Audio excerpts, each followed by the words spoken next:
I've been looking forward to this conversation for a couple of weeks now. It is probably one of South Africa's most talented families.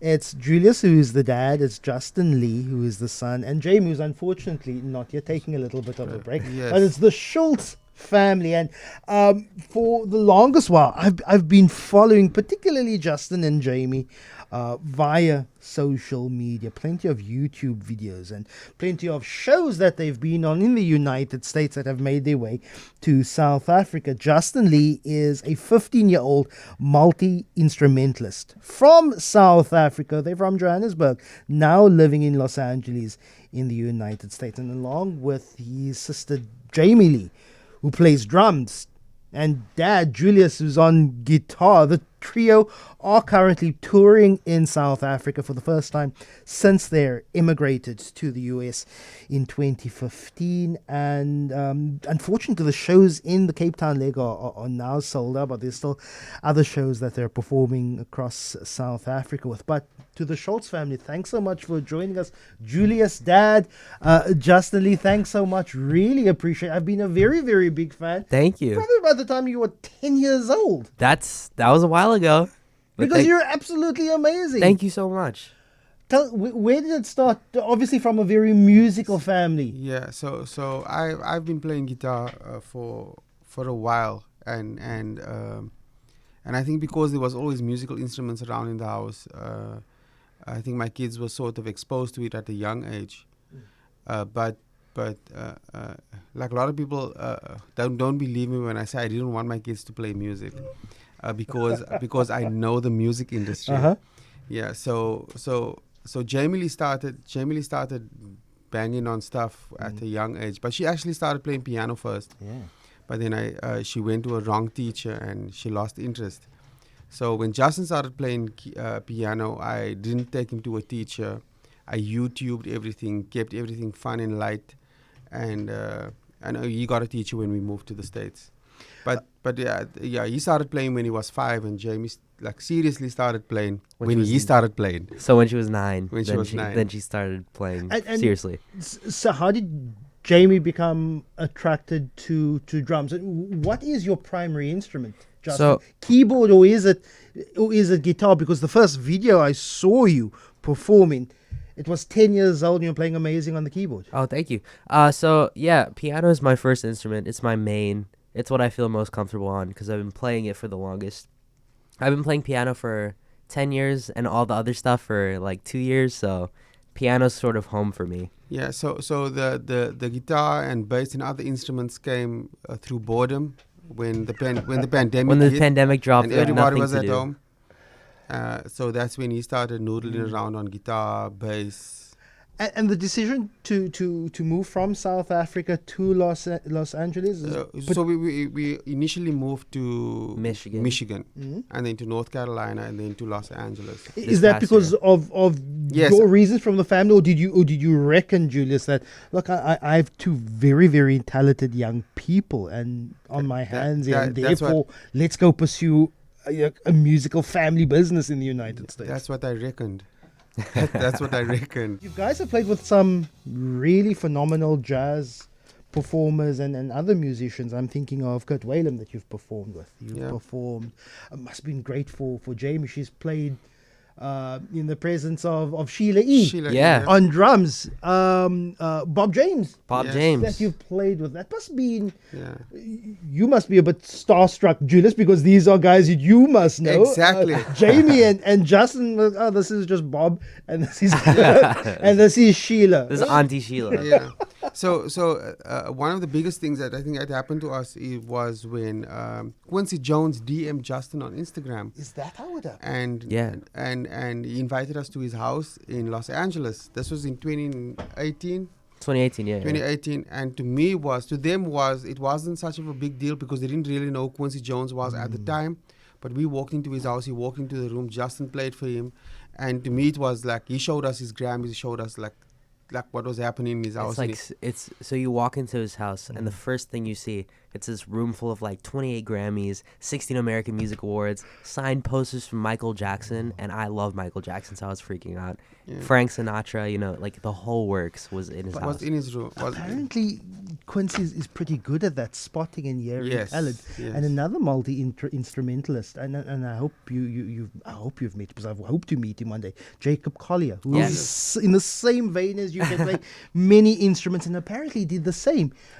He DM'd, because Jacob Collier also had a YouTube channel, Yes. just like Yeah. you. Yeah. DM'd and say, can I meet you? Because I like the way you play. He was also playing I think it was a Stevie Wonder tune. Yeah. Right. Yeah. Yeah, I'm very good friends with Jacob. Like we'll Really? yeah, Gosh, we'll I should talk be like good friends with you then. yeah, like a few weeks ago we were on the phone for like an hour or two just talking about like Stevie Wonder or like music related. And then I think it was last year I played with him in Vegas at the Life is Beautiful festival. It was me, Jacob, T-Pain, JoJo, Steve Vai. That was fun. Is yeah, I hope you heard this, Barbara, throughout. Excuse me. How Dad? You obviously have to be protective Yes. over two young, still children, Yep. who are now becoming big names in music.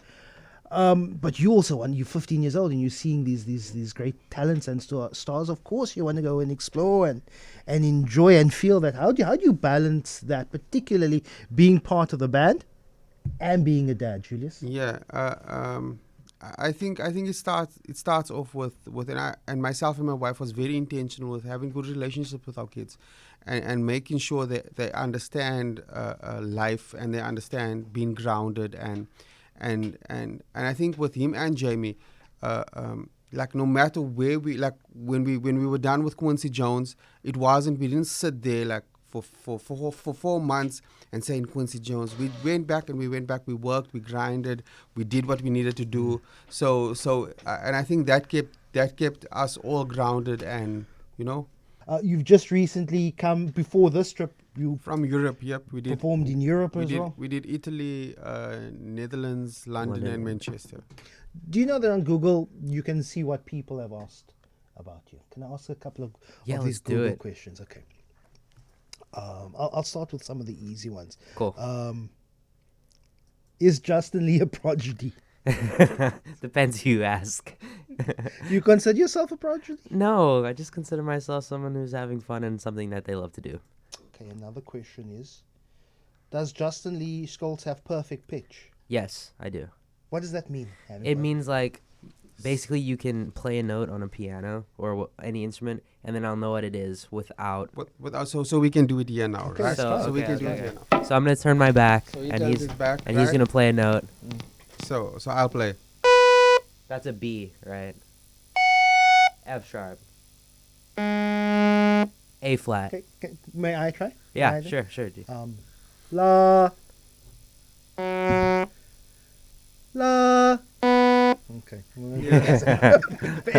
But you don't want to hear me sing, you want to hear him perform. So live in studio for the first time back in South Africa since 2015, Justin Lee Schultz. Unfortunately, his drummer sister Jamie Lee not here with us. She's taking a bit of a break, but he's performing. One of the tracks that got you noted by Quincy Jones. Do I do Stevie Wonder? Do I do Stevie Wonder? This is the version of my first album. Let's go. Let's have a listen. Is that the Do I Do backtrack? No, it's not. No. Can you jam Yeah. to Sure. this? Okay, Yeah. cool. Stevie Wonder. Ooh. Sa- da- da- da- sa- da- da- sa- da- da- da- da- da- da- sa- da- da- da- da- sa-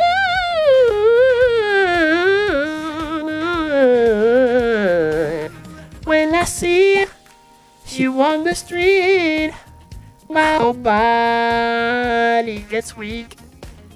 When you're standing in the crowd, your love talks to me so loud, girl. Do I do what you do when I do send my love to you?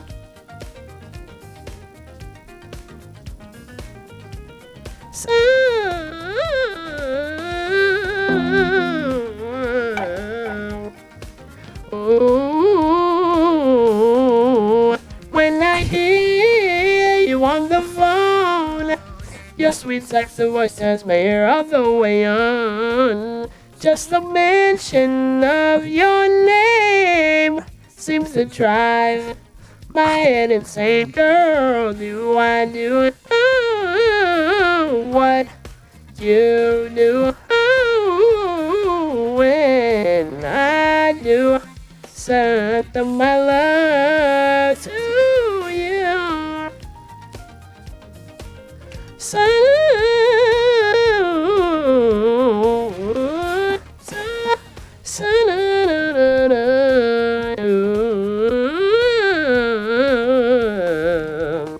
My life has been waiting for your love. My arms have been waiting for your love to arrive. My arms have been waiting and so anticipating your love, love.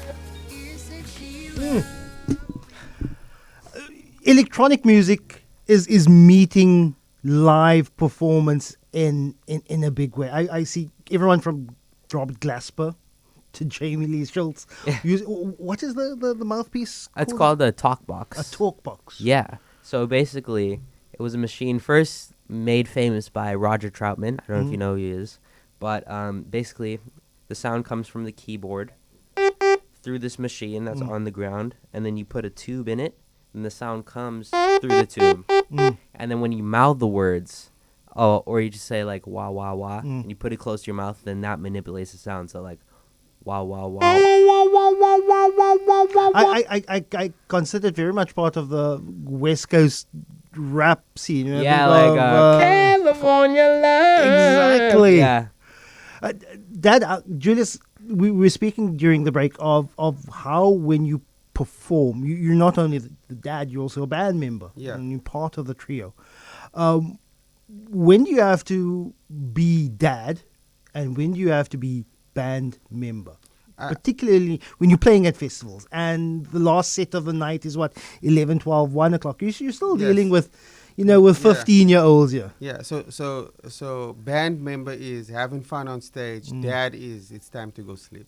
Let's go. And I mean, I'm thankful that I have good kids. There's so far there's no rebellion or pullback or anything. So it's quite easy. It's quite easy to be dad. And I think the more difficult part for me is, I'm gonna be honest with you, is being band member. Why so? It's just to keep up with them. It's just to keep up with them. Well, you band member, who's band lead?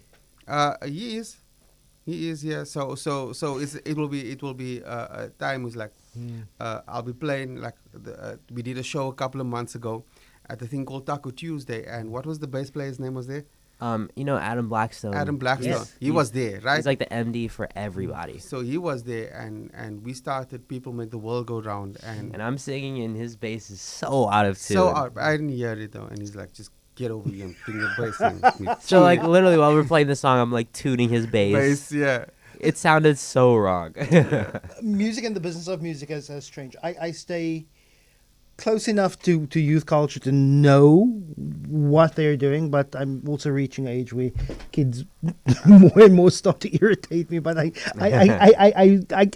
try to stay in tune on what particularly the common pop culture is, and this is the common pop culture at the moment. But I'm enjoying spaces like YouTube and TikTok because a lot of the music, it's bypassing the record industry. Yes. It's bypassing the execs because it's putting music directly out from the creator, and then maybe go straight to Spotify, Yes. for example.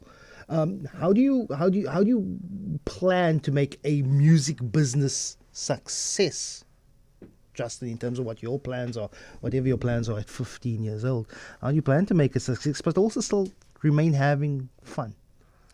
That's an interesting question. I think for me, I should be, but I'm not really thinking about the business side of music yet.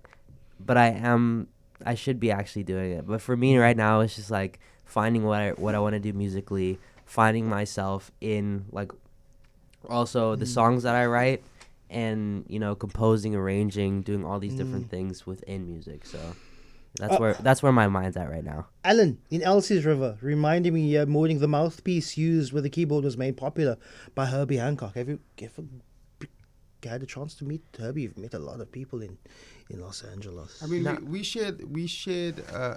did a lot of festivals with Herbie that we was on the same stage, but we never physically met him. The one that we met recently that I was blown away with, starstruck, was George Benson. Oh, really? Yeah. You're in touch with Jonathan Butler, who also lives in Los Angeles. Oh, yes, Yeah. yes. We did a couple of shows, couple of festivals. We did a cruise with Jonathan, and Jonathan is like family to us. Yeah.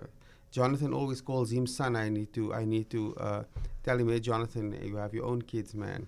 So Jonathan's like, my son. We love Jonathan. We'll play out with a track with Julius and Justin in a short while.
It's a very mature sound for a 15-year-old. Thank you. Justin, that's like it's Sunday morning or Sunday afternoon, taking a drive in Cape Town with some smooth jazz playing on the radio, and you wouldn't expect a 15-year-old to be so accustomed to that particular genre of music. Thank you. Yeah, thank you. I don't know what to say. Look, when I think of 15-year-old, I think of like bubblegum pop, BTS. A BTS. Type of very well, you do it with a mouthpiece, yeah, already a very electronic type of sound. But you're very comfortable with what is considered very mature sounding, like a smooth jazz sound. Yeah, I mean, I was always exposed to like a more mature sound, like with Stevie Wonder and Michael Jackson, and also like people like Prince and stuff. And I'm also starting to sing now, so sing more now without the talk box. So I'm also branching into some other stuff as well. I think when he started playing, my intentional decision was not to give him simple music. So he started playing giant steps at 5. Oh wow! Like Coltrane, Satin Doll, and I mean he took it in. Yeah, so I sort of experimented on him, like the doctor. What responsibility do you have, particularly as a father, and any parent would probably have this conversation with themselves to expose him, to make sure that they're fully invested, not pushing too much, but when you see, well, this kid has talent, Yes. let me try and, just prune a little bit of this tree so that when it grows Yes. right. What responsibility did you feel that you had with both your kids? That's a great question. So when he started playing when he was 5, so let's go back like 2 years before he started playing. I met another 9-year-old kid. And to me, because music is such a complex, especially if you play it at a high standard, it's such a complex thing. And I saw this 9-year-old kid absorbing all of this music. And then I realized that kids can actually absorb more than we give them. So we give them Twinkle, Twinkle, Little Star when they're 5, where they can actually absorb giant steps and stuff. So that was my experiment with him. I was, let's see if they can really. So I gave him difficult stuff, actually trying to discourage him from playing, but he ate it up. And as time went on, looked like I created a monster. because when you look at musical theory and giant steps, Coltrane, classic Yes. is used as this example of the theory of music, Yes. but also the simple mathematics of finding the algorithm. Yes. What's it called? The circle of fifths. The circle of fifths. Circle of fifths. Circle of fifths, yes. And I'm a 38-year-old now who can't, remember what I did on my show yesterday. But as a 9-year-old, if you start developing those little neural pathways and finding the patterns, then circle of fifths and doing giant steps, becomes quite easy, isn't it? Yeah. Yeah. So let me ask you this: have you heard of a thing called synesthesia? No. So synesthesia is where somebody, like, when you taste that coffee. Well, like, let's break it down into, like, so your senses are all, like, mushed together. So if you drink the coffee, for some people, you'll be like, oh, this tastes like pink, or this tastes like Wednesday. It's tasting colors. It's Yeah. like tasting colors, Yes, but for okay. me, it's like, I'll eat some, like, a hamburger or something, and then be like, this is like F sharp and B, or this smells like blue, this smells like, so my senses are all, like, literally eating, breathing, smelling music. Gosh. Well, your concerts in Cape Town, unfortunately, we've missed them, but you're going to be performing in other parts of the country, East London, Johannesburg, Durban. For how long are you still in Cape Town? Still in the country? We till the 20th of December. So, When it's end of the month. the end of the Well, End of next month. we hope you come back to Cape Town soon and perform. Julius and Justin Lee Schultz, thanks so much for Thank you joining so us. much for having us. Thanks so Really much for having appreciate us. your time. The first time back in South Africa since 2015. He left a 9-year-old. 5 and yes, a 9-year-old. He left a 9-year-old. 8-year-old. Okay, an 8-year-old. Yeah. He's back as a rambunctious but talented 15-year-old. And good luck and congratulations. Best of regards to Thank you. your daughter as well. Thank you. Listen out for them. They're going to be big. They're already big, but they're going to be bigger.